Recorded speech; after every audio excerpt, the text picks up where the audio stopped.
May mga lugar sa mundo na kahit ilang minuto ka lang tumayo, delikado na agad. Hindi dahil sa gulo o krimen, kundi dahil sa radiation. Hindi mo ito nakikita pero pwede kang maapektuhan agad. Sa video na to, aalamin natin ang top 10 na pinaka-radioactive na lugar sa mundo. Pero bago tayo magsimula, huwag kalimutang i-like ang video na ito. Malaking bagay na ito para sa aming mga content creator. Maraming salamat at ngayon simulan na natin. Number 10, Ramsar sa Iran. Ang Ramsar ay isang coastal city malapit sa Caspian Sea. Kilala ito bilang tourist spot dahil sa mga hot springs. Dito rin pinirmahan ang isang international agreement noong 1971. Pero may kakaiba sa lugar na ito. Ito ang pinaka-radioactive na lugar sa mundo na may nakatira. Ang dahilan ay galing mismo sa kalikasan. Sa ilalim ng lupa, may mga bato na may mataas na uranium at thorium. Ganito ang nangyayari. Ang tubig ay pumapasok sa ilalim ng lupa, umiinit, tapos umaakyat ulit bilang hot spring. Habang umaakyat, sumasama ang radium mula sa bato. Pagdating sa ibabaw, naiipon ito sa mga bato na tinatawag na travertine. Ang problema, ginagamit ng mga tao ang mga batong ito para sa bahay nila. May mga sample na umaabot sa 1 million times na mas mataas ang radiation kaysa normal. May isang area na may halos 2,000 tao. Ang natatanggap nilang radiation kada taon ay mataas, halos 10 beses sa normal na limit. Sa ibang bahay mas malala pa, umaabot sa napakataas na level ng radiation kada taon. Dagdag pa dito, humihinga sila ng radon gas, umiinom ng tubig na may radium at kumakain ng gulay mula sa lupa na may radiation. Sa isip mo dapat mataas ang cancer dito, pero hindi iyon ang nakita ng mga scientists. Sa maraming pag-aaral, hindi mas mataas ang cancer rate kumpara sa ibang lugar. May ilan pa ngang nagsasabi na mas mababa pa ang lung cancer sa pinaka-radioactive na area. Hanggang ngayon, hindi pa rin malinaw kung bakit. Sa kabila nito, hindi sila pinaalis. Patuloy silang nakatira doon. Ginagamit pa rin ang hot springs at may mga turista pa ring bumibisita. Number 9. May Lusu sa Kyrgyzstan. Noong 1946, nagtayo ang Soviet Union ng uranium mining site dito. Nag-operate ito hanggang 1968. Nakagawa sila ng higit 10,000 tonelada ng uranium oxide na ginamit sa nuclear weapons, pero ang problema, naiwan ang mga mapanganib na basura. Pagkatapos magsara ang site, may 36 na tambakan ng radioactive waste at 23 na hukay ng uranium.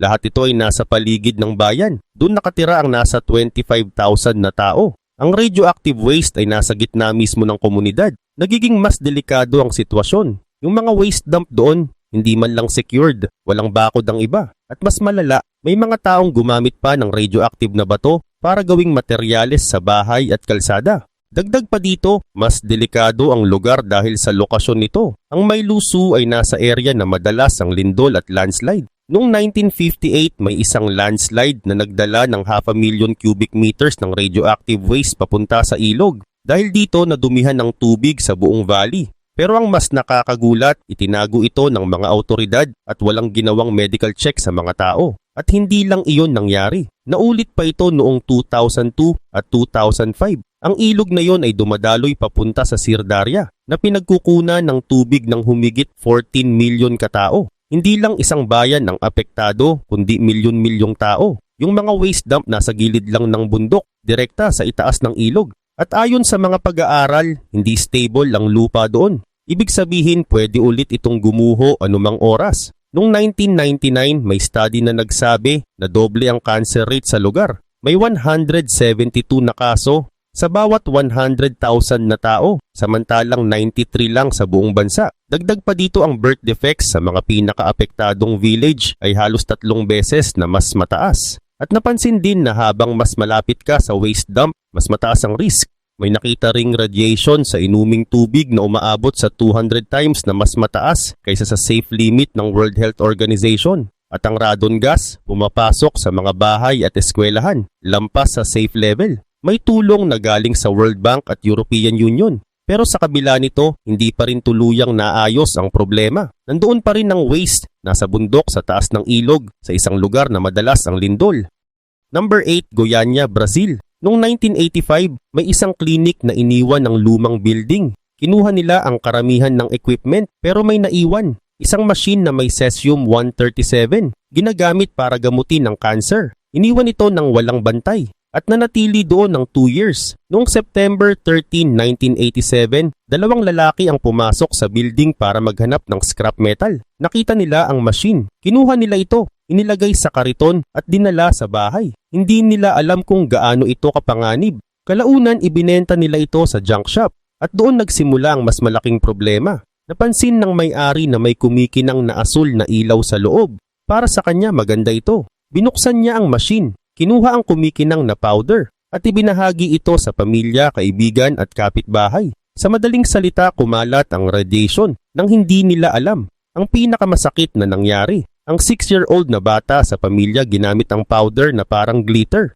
Pinahid niya sa balat niya. Kumain siya ng hindi naguhugas ng kamay at nakatanggap siya ng sobrang taas na radiation, isang level na kayang pumatay ng kalahati ng mga tao kahit may gamutan.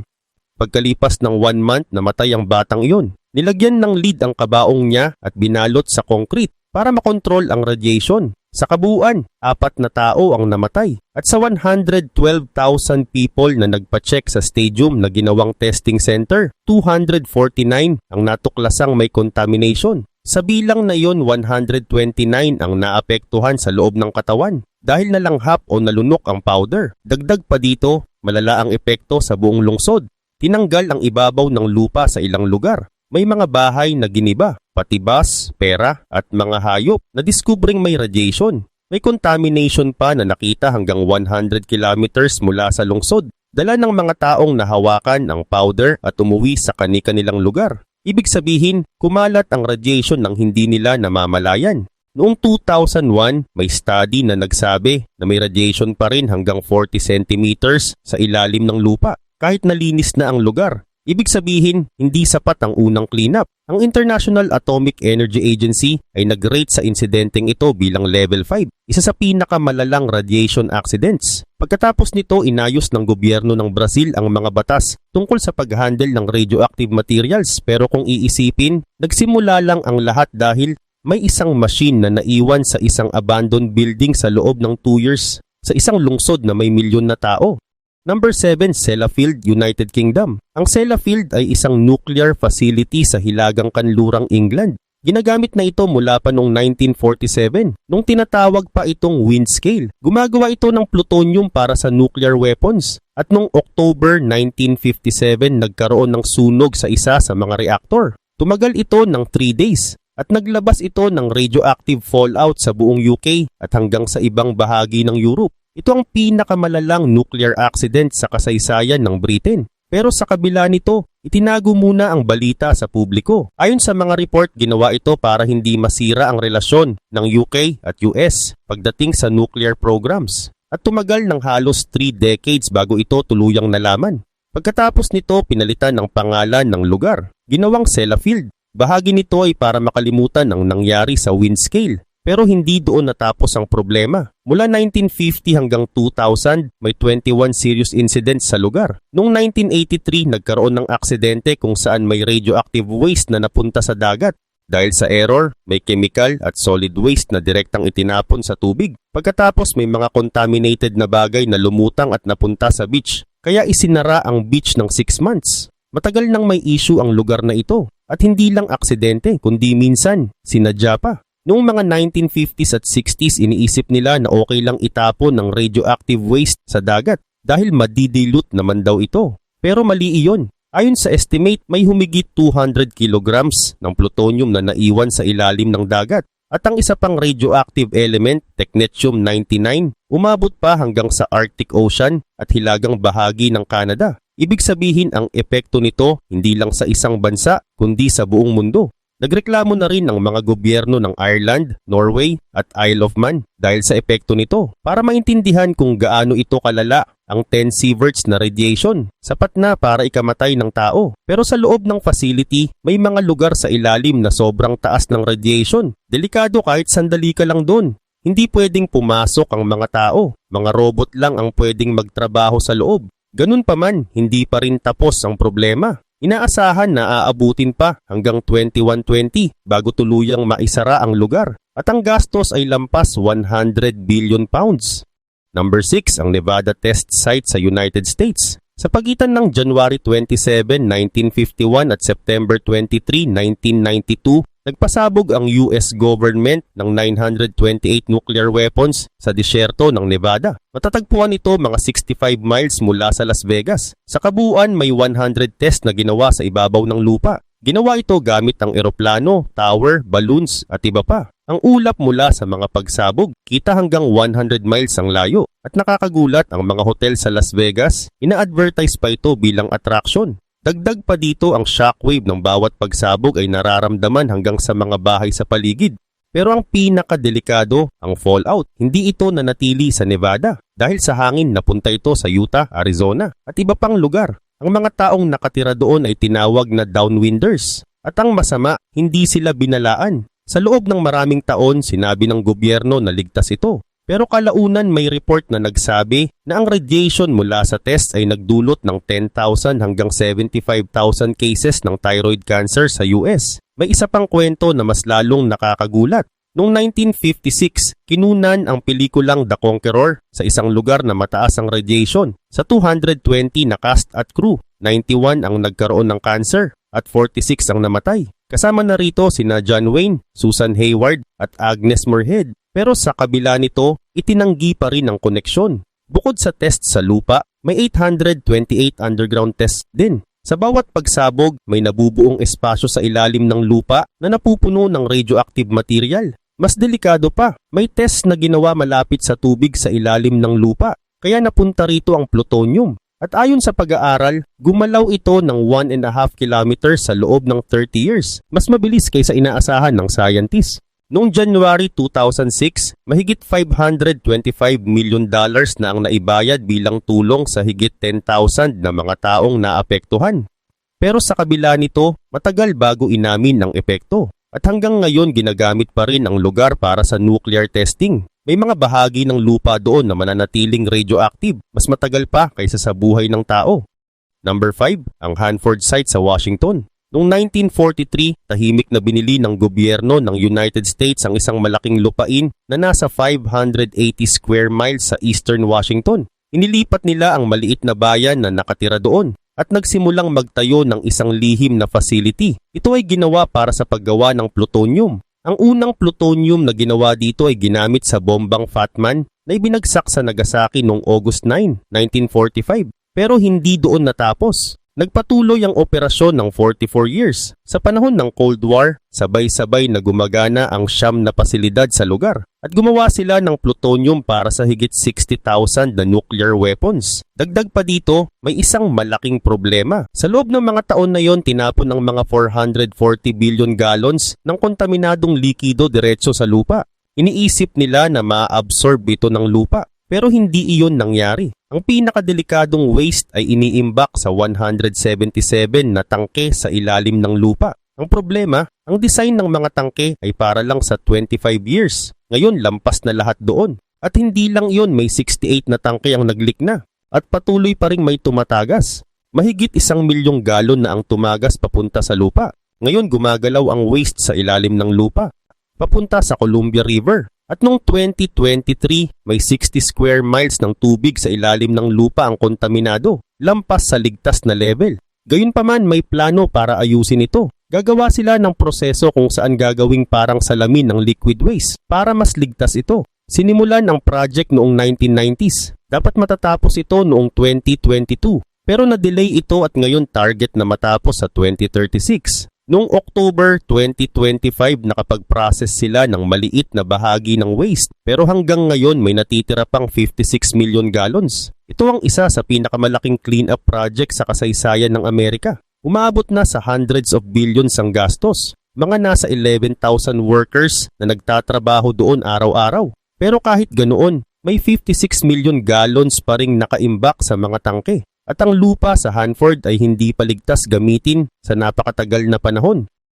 Number 4, Maralinga, Australia. Ang pangalang Maralinga ay galing sa isang lumang wika ng mga katutubo sa Australia. Ang ibig sabihin nito ay thunder. Sa pagitan ng 1956 at 1963, nagpasabog ang United Kingdom ng 7 nuclear bombs sa lugar na ito. Matatagpuan ito sa Great Victoria Desert, mga 800 kilometers mula sa Adelaide. At ang dahilan ay kailangan nila ng malayong lugar para mag-test ng nuclear weapons. At dito nila ginawa iyon, sa lupa mismo ng mga katutubo sa Australia na matagal nang naninirahan doon. Noong panahong iyon, pumayag ang Prime Minister ng Australia na si Robert Menzies na gamitin ang lugar.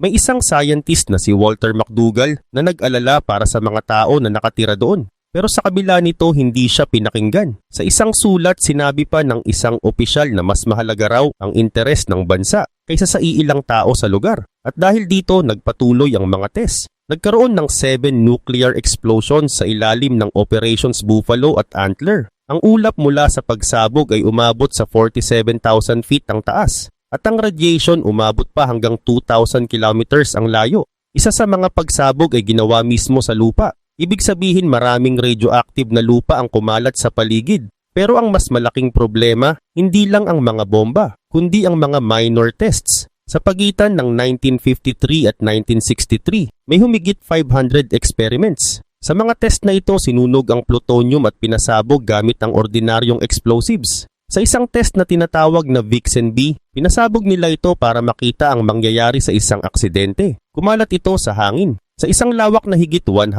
square kilometers. Sa kabuuan, umabot sa mga 22 kilograms ang kumalat sa lugar. At ang plutonium na ito ay mananatiling radioactive sa napakatagal na panahon. 3 beses nilang sinubukang linisin ang lugar, 1967, 1996 hanggang 2000 at 2009 sabi nila malinis na.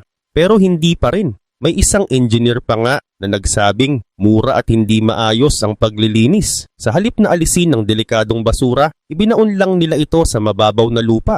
Noong 2009, ibinalik ang lupa sa mga original na may-ari. Sinabi na ligtas na raw ito para sa paglalakad, camping at pangangaso. Pero sa kabila nito, ang gobyerno ng United Kingdom ay wala ng pananagutan kahit hindi pa noon alam ang buong epekto ng radiation. At hanggang ngayon may mga bahagi ng Maralinga na mananatiling radioactive sa loob ng 20,000 years.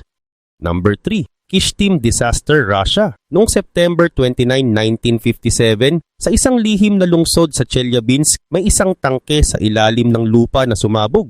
Ang lugar ay bahagi ng isang plutonium facility na tinatawag na Mayak. Ang tangke na yon ay may laman na 70 to 80 tons ng liquid nuclear waste galing sa matagal na paggawa ng plutonium para sa weapons. Dahil sa sobrang init, nag-overheat ang tangke at sumabog. Doon nagsimula ang isa sa pinakamalalang nuclear accidents sa kasaysayan. Nagsimula ang problema sa simpleng sira. Ang cooling system ng tangke matagal nang hindi gumagana. May report na tungkol dito pero hindi agad inayos. Hanggang sa tuluyang nag-overheat ang tangke at sumabog. Ang lakas ng pagsabog ay katumbas ng 70 to 100 tons ng TNT. Ang lungsod na ito ay Chelyabinsk. Hindi mo makikita sa mapa noon. Ang mga taong nagtatrabaho doon ay hindi pwedeng magsalita tungkol sa ginagawa nila. Ibig sabihin tinago ang buong lugar. Dahil sa pagsabog may malaking ulap ng radiation na kumalat. Halos kalahati ito ng radiation sa Chernobyl disaster. Pero nangyari lang sa loob ng ilang segundo. Sa loob ng 10 hanggang 11 hours, dinala ng hangin ang radiation papunta sa ibang lugar. Naapektuhan ng isang malawak na area na tinatawag na East Ural Radioactive Zone. Mahigit 22 villages ang direktang tinamaan. Nakita ng mga tao ang kakaibang ilaw sa langit. Sinabihan sila na normal lang daw yun, parang aurora. Pero sa kabila nito, ilang araw lang, lumabas ang totoong nangyari. Sa mga sumunod na buwan at taon, mahigit 10,000 people ang inilikas. May mga village na tuluyang giniba. At ang iba, halos 2 years pa bago inabisuhan na umalis. Mas malala pa, ang mga sundalo at kahit mga estudyante, pinapasok sa contaminated area para maglinis. Marami sa kanila ang nagkasakit dahil sa radiation at ang records nila itinago rin. Pero ang mas nakakagulat, itinanggi ng gobyerno ng Soviet Union na nangyari ito. Hanggang 1989, hanggang ngayon ang lugar na tinamaan ay restricted pa rin. Tinawag na lang itong nature reserve para hindi mahalata. At ang mga taong nakatira malapit sa ilog, patuloy na pinag-aaralan hanggang ngayon. Sila ang isa sa pinaka-documented na group ng tao na na-expose sa radiation. Ang naranasang radiation nila ay halos 60% ng nangyari sa Chernobyl disaster. At hindi lang ito isang aksidente. May hindi bababa sa 8 major accidents sa parehong facility, pero ito ang pinakamalaki at ang hindi na nila kayang itago. Number 2, Lake Karachay, Russia. Ang susunod na lugar ay isang lawa, isa sa pinakadelikado sa buong mundo. Ang Mayak ay itinayo ng lihim noong 1945 hanggang 1948. Bahagi nito ay ginawa gamit ang mga preso para lang makagawa ng plutonium para sa unang atomic bomb ng Joseph Stalin. Wala ito sa mapa. Ang pinakamalapit na pangalan na ginagamit ay Kishtim, kahit hindi naman talaga iyon ang mismong lugar. Ang focus nila noon, mabilis na makagawa ng nuclear material. Hindi nila masyadong inisip kung saan mapupunta ang waste at ang nangyari, itinapon nila ito sa pinakamalapit na tubig. Mula 1949 hanggang 1952, direkta nilang itinapon ang radioactive waste sa Techa River. Ang ilog na ito dumadaan sa mga village at doon kumukuha ng tubig ang mga tao, umiinom, naliligo at nangingisda. Sa kabila nito patuloy ang pagtatapon. Maraming radioactive na kemikal ang napunta sa ilog, kasama ang strontium, cesium, plutonium at uranium. Sa isang village, halos 65% ng tao ang nagkasakit dahil sa radiation. Pero ang sinabi lang sa kanila, special disease. Ibig sabihin hindi nila sinabi ang totoong nangyayari. Marami ang namatay nang hindi nila alam kung bakit. Noong 1951, napilitan silang itigil ang pagtatapon sa ilog. Pero hindi natapos ang problema. Inilipat lang nila ang waste sa isang maliit na lawa, ang Lake Karachay. Mula noon, dun na nila itinapon ang pinakadelikadong liquid waste at mabilis na naging sobrang kontaminado ang lawa. Walang kahit anong buhay ang kayang mabuhay doon. Noong 1990, sobrang taas ng radiation sa paligid ng lawa. Sapat para makamatay ng tao sa loob lang ng isang oras. Tinawag ito ng World Watch Institute bilang pinaka-polluted na lugar sa mundo at kinilala rin ng Guinness World Records bilang pinaka-radioactive na lawa. At dahil dito, sinubukan nilang kontrolin ang lugar. Mula 1978 hanggang 1986, naglagay sila ng halos 10,000 concrete blocks sa lawa para hindi kumalat ang radioactive na dumi. At noong 2015, tinabunan nila ang buong lawa ng bato, lupa at concrete. Ibig sabihin tinakpan nila ang problema para hindi na kumalat. Hanggang ngayon may pagbabantay pa rin sa tubig sa ilalim ng lupa. Pero ayon sa report noong 1994, may mga 5 million cubic meters ng kontaminadong tubig ang lumabas na mula sa lawa at kumalat sa ibang daluyan ng tubig. Ibig sabihin, kahit tinakpan na ang lawa, hindi pa rin nawawala ang panganib at ang epekto nito mananatili pa sa napakatagal na panahon. Hanggang ngayon tuloy pa rin ang pagbabantay. Ang tubig sa ilalim ng lupa ay patuloy na gumagalaw at kasama nito ang radiation. Mga 80 meters bawat taon papunta sa iba't ibang lugar. Sa madaling salita, hindi na nawawala ang dumi. Lumilipat lang ito. Yung cesium sa ilalim ng concrete tumatagal ng mga 30 years bago mabawasan ng kalahati. Yung strontium-90 naman mga 29 years. Pareho silang galing pa noong 1950s. Ibig sabihin kalahati pa lang ang nababawasan sa kanila. At aabutin pa ng isa pang 30 years bago ulit mabawasan ng kalahati. Ngayon ang dating pinaka-radioactive na lawa sa mundo, isa na lang itong concrete na lugar na sobrang radioactive pa rin. At kahit parang mas kontrolado na, nandun pa rin ang panganib. Number 1, Semipalatinsk Test Site Polygon, Kazakhstan. Noong August 29, 1949, pinasabog ng Soviet Union ang unang atomic bomb nito sa isang malawak na lugar malapit sa Semi. Tinawag ang test na First Lightning. At nang malaman ito ni Harry S. Truman, agad niya itong in-announce sa publiko. Mula noon, tinawag ang lugar na Polygon. Sa pagitan ng 1949 at 1989, may 456 na nuclear test na ginawa dito. 116 sa lupa at 340 sa ilalim ng lupa. Kasama pa rito ang unang hydrogen bomb ng Soviet Union noong 1953. Ito ang lugar na may pinakamaraming nuclear test sa mundo. Pero ang pinakamalala, hindi sinabihan ang mga tao sa paligid. Walang babala, walang paglikas. Ang pinakamalapit na lungsod, Semey, ay may 150,000 na tao. Pagkatapos ng bawat pagsabog, dinadala ng hangin ng radioactive na alikabok papunta sa mga tao at hayop sa paligid. Sa ilang village, pinapalabas pa ang mga tao pagkatapos ng pagsabog para panoorin at pag-aralan ng mga scientists. Hindi nila alam, sila na pala ang eksperimento. Noong 1991, naging independent ang Kazakhstan at doon lang lumabas ang buong katotohanan. Mahigit 1.5 million na tao ang na-expose sa radiation. Mas maraming nagkaroon ng cancer Mas dumami ang batang ipinanganak na may problema sa katawan. At ang pinaka nakakatakot, hanggang ngayon, may epekto pa rin sa mga batang ipinapanganak. Hindi lang ito bahagi ng history. Ito ay epekto na naipapasa pa hanggang sa susunod na henerasyon. Sa huli, isinara ang Polygon noong August 29, 1991. 42 years matapos ang unang test. Ginawa ito ng bagong gobyerno ng Kazakhstan. Pero may ilan na hindi sang-ayon. Sabi nila, kailangan pa rin ng nuclear weapons para sa seguridad. Pero pinili pa rin ng gobyerno na itigil ito. Ngayon may mga 2,000 square kilometers na lugar na delikado pa rin dahil sa radiation. Hindi na pwedeng tirahan o taniman ang mga lupa doon. Ang mga test ay nag-iwan ng radiation sa tubig sa ilalim ng lupa at ang malalaking butas mula sa mga pagsabog makikita pa rin hanggang ngayon. Ginawa ang lahat ng ito ng lihim, walang babala, walang proteksyon, walang paliwanag sa mga taong nakatira doon. Lumabas lang ang katotohanan nung bumagsak ang Soviet Union. Pero huli na, may isang buong henerasyon na nabuhay sa radiation nang hindi nila alam. At hanggang ngayon, ang mga batang ipinapanganak doon, dala pa rin sa katawan nila ang epekto.